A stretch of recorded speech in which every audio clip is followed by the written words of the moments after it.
So hi there everyone, and yeah, the lights once again no good, not great. It's a pretty dark day. We had a bad storm here yesterday, and actually a couple of people even died, and I was really shocked somewhere when I tried to drive with a car and or with a bus, and the bus couldn't go because there were trees on the street and stuff like that. So anyway, 6th of October 2017. I got to record another one here and try to show you some better stuff to make that understand that whole concept. I mean, probability is one thing, okay.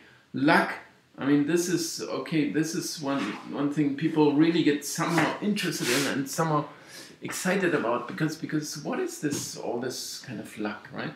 And when I tell the story of Germany in the big competition, or rather make it World Cup history, where we see later on maybe some European championships as well. But I'm trying to point out maybe that the distribution of luck is not by any means, it's not, you can hardly justify it, or you can, it's, where is it coming from? It's happening, and I'm showing you this story. It's also somehow the story of my life. I mean, in some sense, I'm into football, and I live in Germany, and Germany are winning all those cups. And I'm when you start with this professional stuff and so on, then you don't have any favorite teams anymore. You shouldn't do that, and you have to rather look for the small teams. So I would rather even be against Germany in some sense, right? But it's not that I dislike anyone, or they play good football, and I like that. And I of course I got a lot to watch from that, and to hear all those voices afterwards and so on, and what they think about it themselves. And just to make sure, and yeah, I wanted to have those celebration scenes in here when I said there is the same term, right? Now we're into luck now. Probabilities somehow, it's somewhere involved in that, right? Small probabilities coming true. This is more or less, in some sense, lucky, the side that's doing it. Or if you win a big bet, you win the small amount of stake, a small stake for an unlikely thing to happen, and you get a lot of money. So then you're happy. Are you lucky? Happy, luckiness, happiness and luck. Those are two, they are combined to each other. And as I tried to point out, in German language, there's just this one word for it. If you have, wenn man Glück hat, if you get luck, dann ist man glücklich. Then you are glücklich. You get Glück, you are glücklich. And that's, in English you would say, I was lucky, so I'm happy. In German you would say, ich habe Glück gehabt, now I'm glücklich. So it's the same, and this is what I was trying to point out. The more you celebrate a thing, right? If you achieved something, you won table tennis tournament, something like that, whatever it is, right? And you celebrate it, the more those people celebrate, the more this would mean, well, they understand they had been lucky with it, right? Winning it, and maybe you did that yourself, right? If you were the heavy favorite and you win something, you, okay, thanks a lot, okay, thanks for the money, the prize, whatever I got, the cup up there, right? I was showing you. So, but sometimes I get some money for those as well. I'm in the Berlin Cup final right now. I reached that cup final yesterday, so I get some money there too. Maybe the cup once again if I win it next week. But this is, if you're the favorite, okay, you still celebrate, you're still happy. Bayern won the championship. They try to celebrate and all those beer showers and so on. But they are, this is somehow pretending even. So the more luck you have, the happier you are because you got lucky. Oh no, this mail's coming in.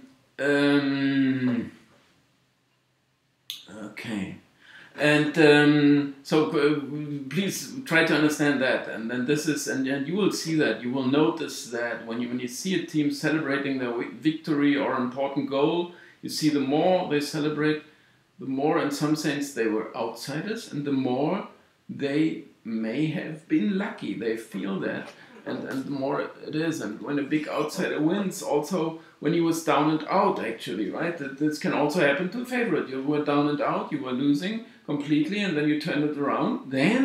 But then you are happy, and you're happier than when you won it straight away, than compared to when you won it straight away.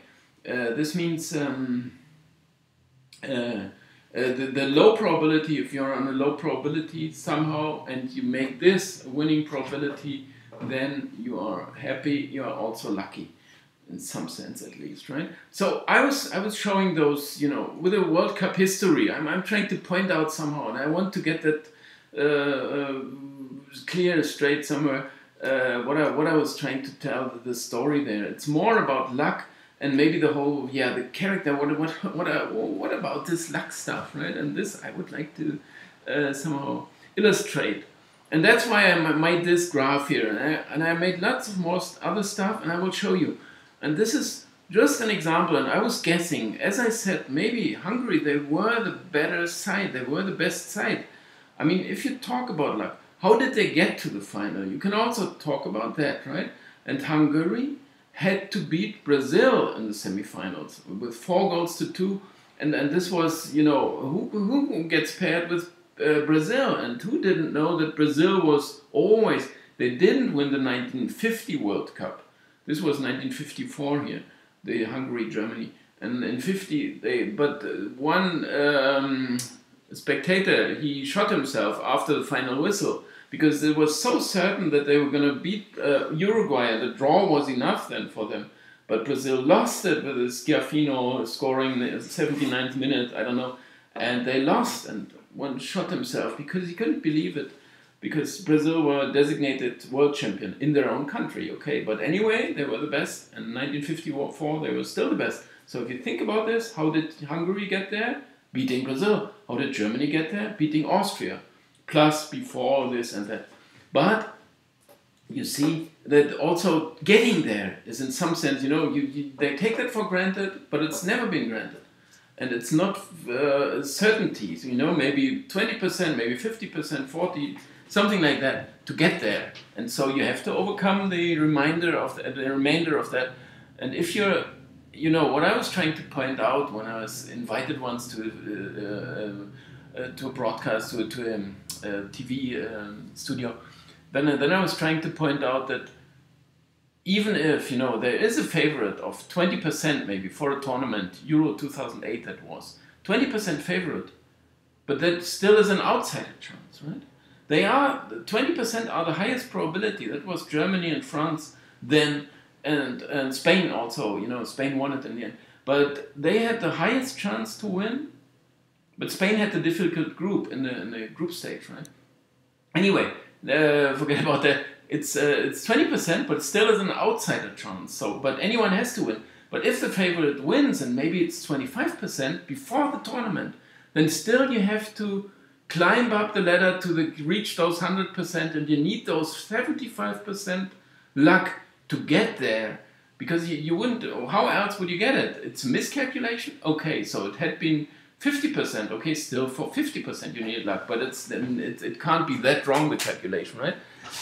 So this is, you know, even if the favorite wins, he still has the small probability, which is below 50%.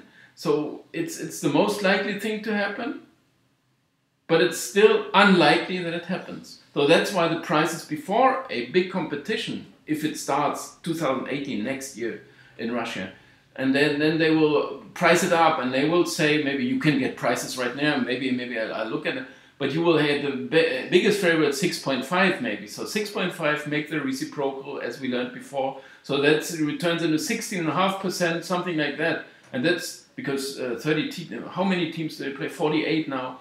Okay, but you know, they may have 16%, which is a lot already, because any other, that's not 1 divided by 48, because it's 48 teams there. But 16% is a lot already. That won't reach that, but maybe Germany, Spain, I don't know, Brazil, of course, once again.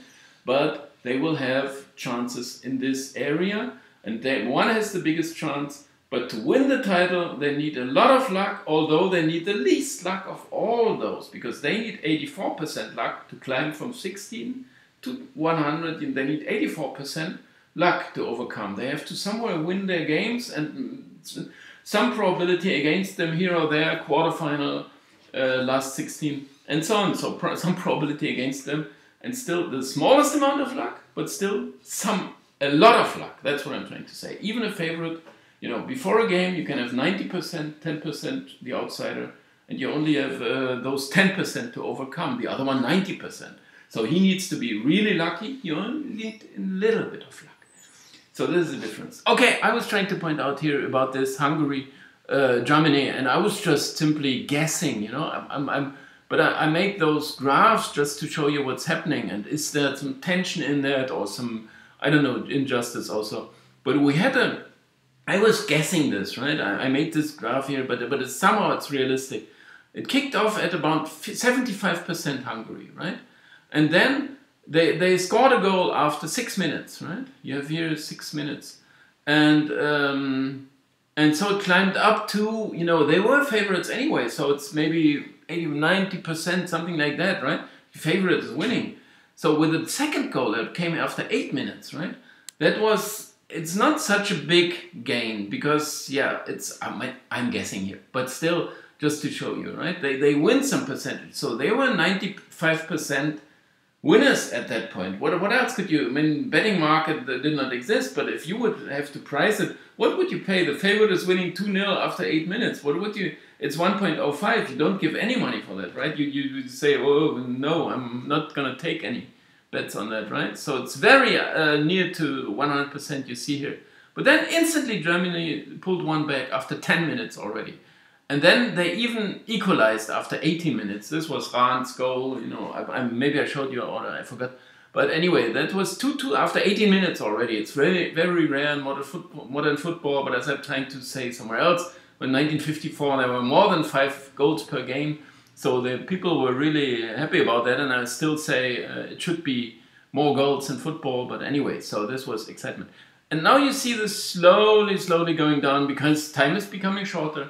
But Hungary was still, you know, some power play, they really went for it, so maybe it did not move too much with it, you know. And then within the second half you can say, well, somewhere, you know, the Germans start to believe, okay, another save, another one. So then it went down a bit quicker here, the probability, right? Down to maybe 60-something%. And after 84 minutes, what would you expect? I mean, 84 minutes and just 6 minutes to go, it's close to 50% already. So Germany, you know, they got very close, but how did they gain this percentage? I mean, they just survived all those attacks.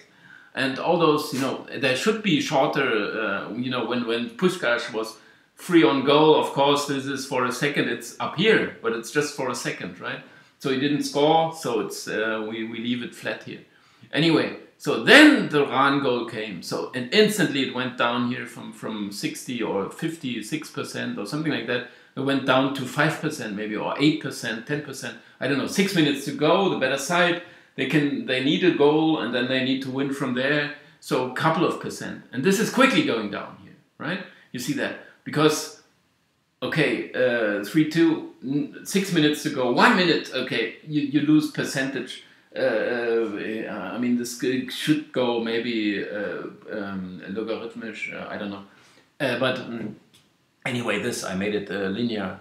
And Germany gained those percent until the final whistle, and now suddenly they had the cup in their hand. And so this is rather, I wanted to show you here the development. And I'm gonna show you a last one, because I'm running out of time again, but just make sure you understand here, right? You have those movements here and favorite, and as soon as it's 100%, you know, okay, game over. And I'm gonna show you a couple more, but I just wanted to show you this, just that I was into that for many years already, and this is, you know, here we don't have any kind of straightforward development, and this is a development over one season, and it's much more irregular. And you can also say, well, 100%, how can they exceed 100%?